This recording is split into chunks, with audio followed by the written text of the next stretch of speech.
تو جناب ایک چھوٹی سی میٹرو یہاں چلا دی ہے، اب باقی پورا شہر حیدرآباد، سکر، روڑی، نواب شاہ، نوشہر و فیروز اور ادھر خیرپور، ناتھن شاہ وغیرہ جو بان سعید آباد اور یہ جو سیون کا علاقہ ہے وہاں پہ کچھ نہیں ہے، ادھر بدین کی طرف کچھ نہیں ہے، کوئی موٹر وے نہیں ہے یہاں. تو 3 موٹر ویز کی ایکسٹرا ضرورت ہے، ایک کراچی ٹو روڑی جہاں پہ یہ نیشنل ہائی وے جا رہا ہے اس کے پیرلل نقشے بنے ہوئے ہیں، فیزیبلٹی بنی ہوئی ہے، یہاں کرپشن بھی ہوگی، کرپشن میں بھی تو سندھ بہت آگے ہے نا. تو اس کے بعد یہ آپ نے منظور کر لیا ہے سالگرار صاحب نے. باقی جو پروجیکٹس ہیں میں اس کی گفتگو ہی نہیں کرنا چاہتا اس وقت. کل کی ایکنے کی ڈیٹیل ظاہر آپ نے دیکھ لی ہوگی، حاصل کر لی ہوگی میڈیا سے. قومی اقتصادی کونسل کی میں بات کر رہا ہوں. آج اسٹاک ایکسچینج بہت پازیٹیو گیا، پاکستان اسٹاک ایکسچینج، کیونکہ جی $1 بلین مل رہا ہے آئی ایم ایف سے، پھر ہر 2 مہینے بعد $1 بلین مل جاتا ہے. پیسے کہاں جاتے ہیں؟ یاروں کے پیٹ میں.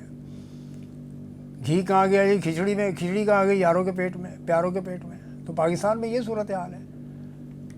چاروں صوبوں کی جو سچویشن ہے، جو یعنی development per capita development expenditure کیوں نہیں لے کر آتے اگر پر کیپٹا انکم کی بات کی جاتی ہے؟ یہ کدھر ہے ارسٹوٹل؟ پاکستان کے اندر ایک ارسٹوٹل بھی ہیں، وہ اس کو اسٹڈی کریں نا اس کانسیپٹ کو، کہ جب پر کیپٹا انکم کی بات گلوبلی ہر ملک میں کی جاتی ہے تو پتہ کریں کہ پاکستان کے اندر پر ڈیولپمنٹ ایکسپینڈیچر کیوں ڈسکریمنیٹ. آپ نے اورنج ٹرین بنا لی، 700-800 بلین روپیہ اسلام آباد ایئرپورٹ پہ لگا دیا. آپ نے 2 میٹرو پنڈی میں کھول دی ہیں، پنڈی اسلام آباد میں. ایک میٹرو آلریڈی لاہور میں موجود ہے، اورنج میٹرو آ گئی اوپر سے. اورنج میٹرو میں سی پیک کا پیسہ گیا ہے. اور یہ کراچی کی جو میٹرو ہے اس کی صورتحال آپ کے سامنے ہے. کتنا مہنگا اس کا ٹکٹ کر دیا، 80 روپے سے 120 روپے تک.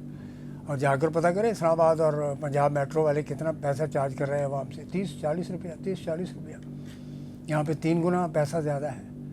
عوام تو یہ بولتے نہیں کیوں کہ کراچی کی جو نام نہاد ریپرزینٹیو پارٹی ہے دیٹ ہیز میزربلی فیلڈ. میں بار بار کہتا ہوں کہ ایم کیو ایم جو ہے کراچی کے عوام کے اور حیدرآباد کے عوام کے اور اربن جس کی وہ نمائندگی کرتے ہیں، سندھ کے جو سندھی بولنے والے لوگوں کی جو نمائندگی پاکستان پیپلز پارٹی کر رہی ہے، وہ بہترین جج ہیں. وہ جانتے ہیں کہ ہمارے ساتھ کتنا بڑا ظلم ہو رہا ہے یا کتنی بڑی فلاحی صوبہ بنا دیا گیا ہے اس کو. جابس کتنا مل رہے ہیں اور کتنے پیسے دے کر نوکریاں ملتی ہیں. اور بدنامی جو ہے وہ سندھی اسپیکنگ لوگوں کی ہوتی ہے کہ جی اردو بولنے والے کہتے ہیں ہمارے ساتھ ڈسکرمنیشن ہو رہی ہے. تو یہ ماڈل نہیں چلتا، یہ ترقی کا ماڈل نہیں ہے، یہ ڈسکرمنیشن اور نفرت کا ماڈل ہے. جس کا جو حق ہے اس تک پہنچنا چاہیے. مشکلات ہیں، پانی کی صورتحال ہے، اس میں بھی آپ نے پولیٹیکل گیم کر دی. یار ٹھیک ہے، سندھ کے لوگ کھڑے ہو جائیں گے یعنی پنجاب کے خلاف. بھائی نہریں منصوبہ کرنے کا تو آپ ہی نے منصوبہ دیا. آپ سمجھتے، پوچھتے ہیں، اسے پریزنٹیشن لیتے محترم صدر صاحب. آپ بلاول نوجوان لڑکے کو بلا لیتے اپنے ساتھ کہ بھئی بھائی تو بھی آ جا، تجھے بھی پتہ لگنا چاہیے کہ بھئی ان پروجیکٹس میں کوئی فائدہ ہے یا نقصان ہے. جو آپ کنٹری ہے ان کا بھی پانی کا حصہ ہے، جہاں سے آ رہا ہے وہاں سے بھی پانی کا حصہ ہے.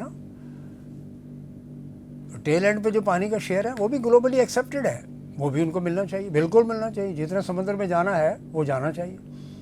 یہاں تو اتنا ہے ہی نہیں. ہاں جب برسات آئے گی، جب سیلاب آئیں گے تو وہ پانی سمندر میں چلا جاتا ہے، باقی جو ہے وہ پانی پھر سمندر چڑھے گا، اس سے بھی نقصان ہوگا لوگوں کا، قوم کا، GDP کا، ڈیلٹا خراب ہوگا.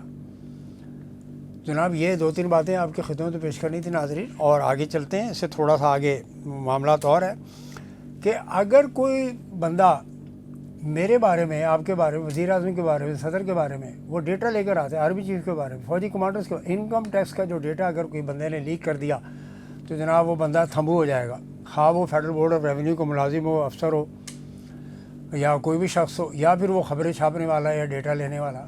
وہاں پہ prevention of electronic crime act پیکا لگا دیا گیا ہے. انتہائی خطرناک بات ہے. آزادی اظہار پہ پابندی، فریڈم ایکسپریشن پہ پابندی، آرٹیکل 19A پہ پابندی، پیکا ایکٹ. صحافیوں پہ تو لگا ہی لگا، باقی وہاں پہ جو افسر ہیں، یہ ہیں وہ ہیں. کوئی پولیٹیکل لیڈر بھی اس کو مینوپولیٹ نہیں کر سکتا ہے، استعمال نہیں کر سکتا. کوئی پولیٹیکل پارٹی اگر لگائے گی اس پہ بھی ایکٹ لگا دیں گے. یہ وہ ڈریکونین لاز ہیں جو دنیا بھر میں ختم ہو رہے ہیں اور ہمارے ہاں استعمال ہو رہے ہیں. دنیا میں ٹیکنالوجیکل وارفیئر چل رہی ہے. چائنا نے امریکہ کا جینا اور سونا حرام کر دیا ہوا ہے. وہ اتنے آگے جا چکے ہیں. ڈیپ سیک تو ایک چھوٹی سی یعنی ڈسکوری ہے، وہ بہت آگے جا چکے ہیں. ان کے ہاں جو ابھی جو میٹنگ ہوئی ہے یعنی سینٹ میں اور کانگریس کی، جو وہاں تو بیٹھ کے ڈسکشن ہوتی ہے انٹیلیجنس کے بارے میں، ہمارے نہیں ہوتی. تو جیسے میں نے شروع میں عرض کیا کہ یہاں پر فری فار آل ہے. پی کا ایکٹ انہوں نے لگا دینا ہے کہ کہیں ایسا نہ ہو کہ شخصیات پر انگلی نہ اٹھائے کوئی, اور اگر پاکستان پہ کوئی انگلی اٹھاتا ہے تو اس کو اٹھانے دیتے ہیں, جس کا ثبوت یہ موجود ہے کہ بلوچستان کے حوالے سے, بلوچوں کے حوالے سے سندھ میں اور کراچی میں کوئی پابندی نہیں ہے, لیکن میڈیا اکھاڑ رہا ہے اس کو, اچھال رہا ہے اس کو. This is very bad. ناظرین, doctor Abdul Jabbar Khan official YouTube channel سے مجھے اجازت دیجیے. انشاءاللہ یہ گفتگو آپ سے جاری رہے گی. والسلام.